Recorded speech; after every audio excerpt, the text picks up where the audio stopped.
So I've grown both the heirloom and the hybrid corns. I've grown a lot more of the heirloom or open pollinated varieties, like this popcorn that I'm eating here. This is an heirloom variety called Early Pink, which is a really delicious popcorn, by the way. Probably about the best I've ever had. So, that's good. As far as productivity goes, on average you'd figure that you're probably going to get about 15-20% less productivity on an open pollinated corn than you would on a good high-end hybrid corn. Now, I mean, there's a reason most farmers are using hybrid corns. They're more productive. It's not like the difference of night and day like you might expect, but you're talking 10, maybe 20% difference in productivity. And that can be significant, and that's tempting to want to grow. I mean, in fact, I've grown hybrid corn just out here, planted a small patch several times, and it kind of did okay. But I wasn't happy with the results of it. I wasn't happy with the flavor of it. It wasn't great corn. The next thing I'm going to talk about is the resilience of corn. Word on the field is that if you didn't have irrigation for your cornfields this year, you were supposed to expect 50% or less yield in your corn. When you get these hybrid corns, they're marketed in local geographic regions as one of the best options for that specific area. Normally, drought isn't much of a concern here. Rarely is drought a concern, so most of the hybrids used around here aren't really a real drought hardy type. However, this year we got a really bad year. We got the drought for about 2 months, and it really impacted a lot of crops. If you didn't have irrigation, you didn't do good. Let me show you what I mean.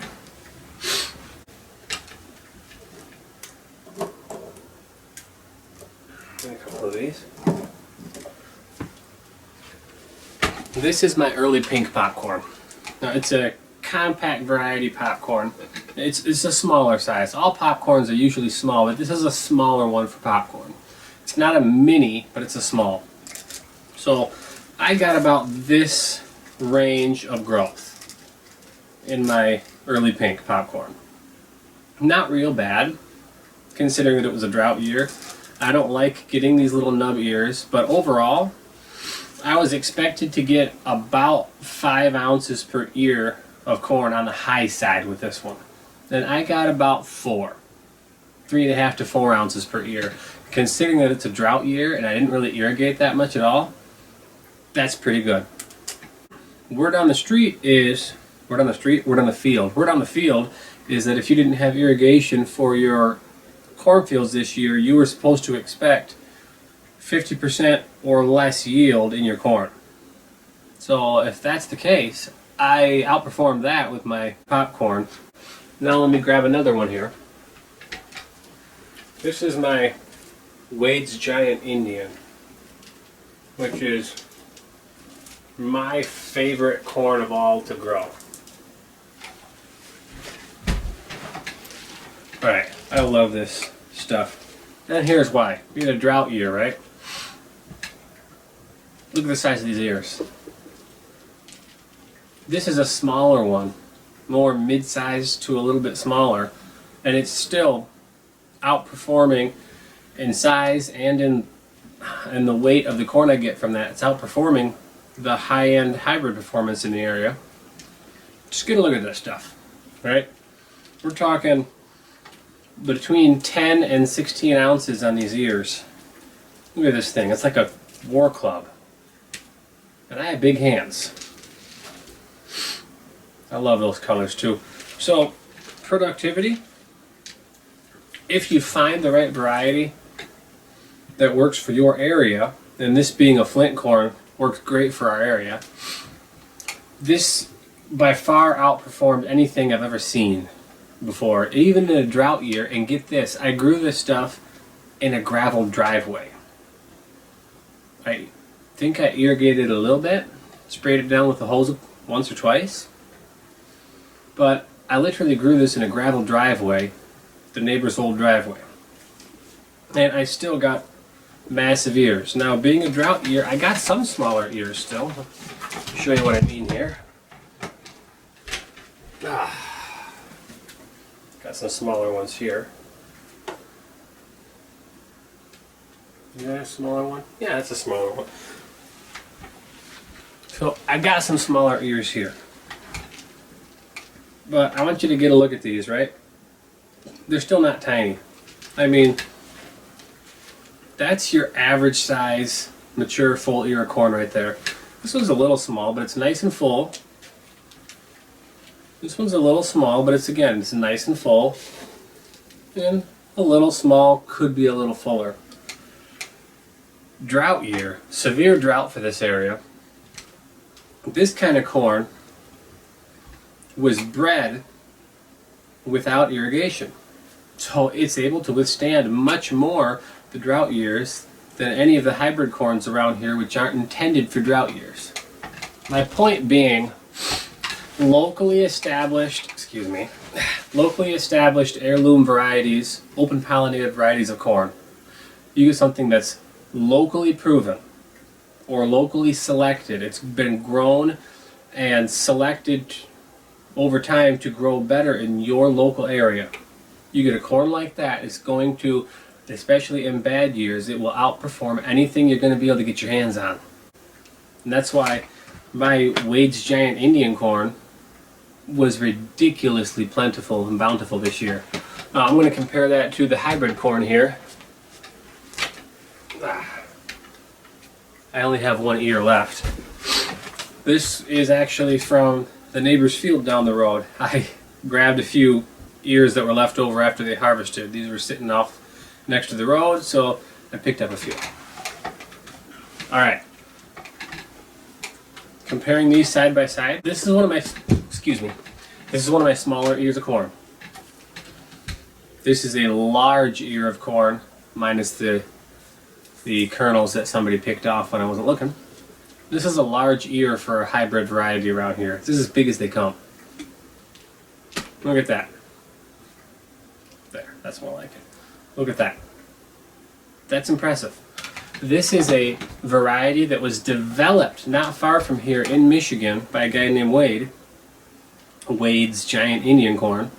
It's locally proven because it was developed and selected in the local area, and I've been working on this variety, further improving it for a few years myself. Now let's talk about flavor.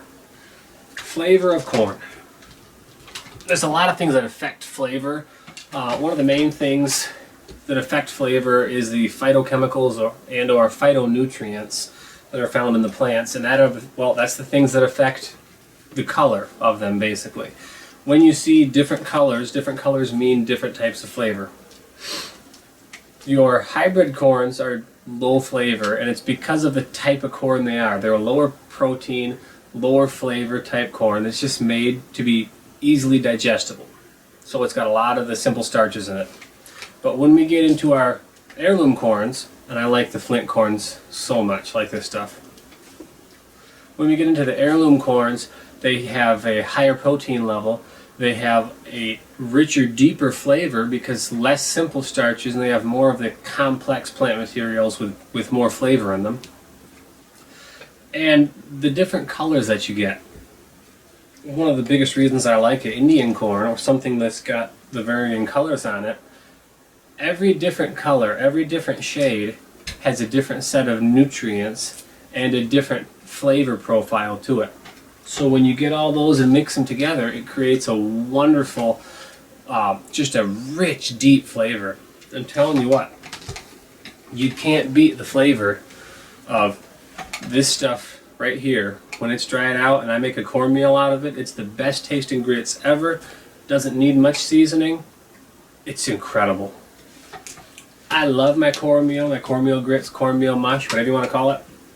You buy it from the store, it's going to be this corn or it's going to be a white version of this corn. Problem is, it's just not tasty unless you load it down with salt and butter, maybe some pepper, maybe a little cheese. It's just low flavor.